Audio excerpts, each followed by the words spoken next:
New book recommendation: The Celestine Prophecy by James Redfield. A fabulous book about experiencing life. I couldn't put it down. Elizabeth Kubler-Ross, MD. I drove up to the restaurant and parked, then leaned back in my seat to think for a moment. Charlene, I knew, would already be inside waiting to talk with me, but why? I hadn't heard a word from her in 6 years. Why would she have shown up now?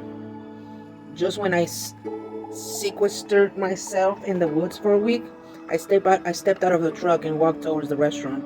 Behind me, the last glow of a sunset sank in the west and cast highlights of a golden ember across the wet parking lot. Everything had been drenched an hour earlier by a brief thunderstorm, and now the summer evening felt cool and renewed, and because of the fading light, almost surreal. A half moon hung overhead. As I walked, old images of Charlene filled my mind. Was she still beautiful, intense? How would time have changed her?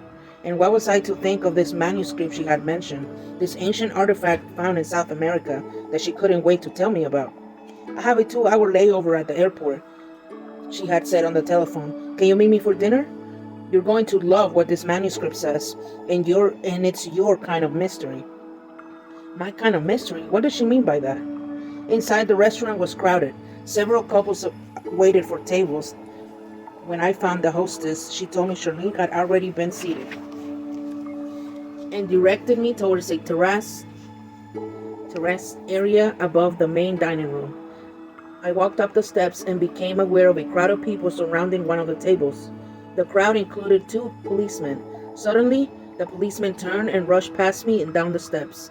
As the rest of the people dispersed, I could see past them to the person who seemed to have been the center of attention, a woman still seated at the table, Charlene. I quickly walked up to her. Charlene, what's going on? Is anything wrong? She tossed her head back in mock exasperation and stood up, flashing her famous smile. I noticed that her hair was perhaps different, but her face was exactly as I remembered. Small, delicate features, wide mouth, huge blue eyes. You wouldn't believe it, she said, pulling me into a friendly hug. I went to the restroom a few minutes ago, and while I was gone, someone stole my briefcase. What was in it? Nothing of importance, just some books and magazine I was taking along the trip. It's crazy. The people at the other tables told me someone just walked in, picked it up, and walked out. They gave the police a description, and the officers said they would search the area. Maybe I should help them look? No, let's forget about it. I don't have much time, and I want to talk with you. I nodded, and Charlene suggested we sit down. A waiter approached, so we looked over at the menu and gave him our order. Afterwards, we spent 10 or 15 minutes chatting in general. I tried to underplay my self-imposed isolation, but Charlene picked up on my vagueness. She leaned over and gave me that smile again. So what's really going on with you? She asked. I looked at her eyes, at the intense way she was looking at me. You want the whole story immediately, don't you? Always, she said.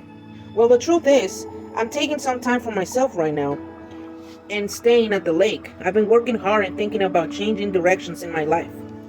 I remember you talking about that lake. I thought you and your sister had to sell it. Not yet, but the problem is property taxes. Because the land is so close to the city, the taxes keep increasing. She nodded. So what are you going to do next? I don't know yet. Something different. She gave me an intriguing look. Sounds as if you're as restless as everyone else. I suppose, I said. Why do you ask? It's in the manuscript. There was silence as I returned her gaze. Tell me about this manuscript, I said. She leaned back in her chair as if to gather her thoughts, then looked at me in the eyes.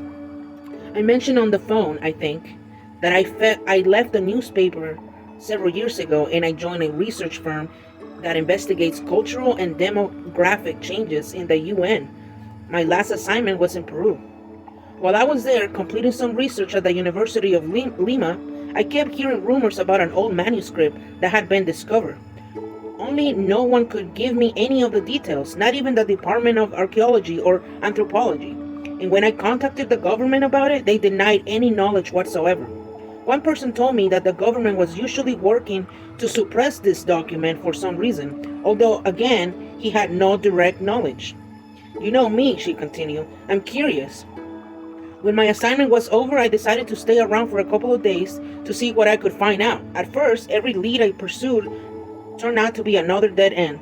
But then, while I was eating lunch in a cafe outside of Lima, I noticed a priest watching me. After a few minutes, he walked over and admitted that he had heard me inquiring about the manuscript earlier that day. He couldn't reveal his name, but he agreed to answer all my questions.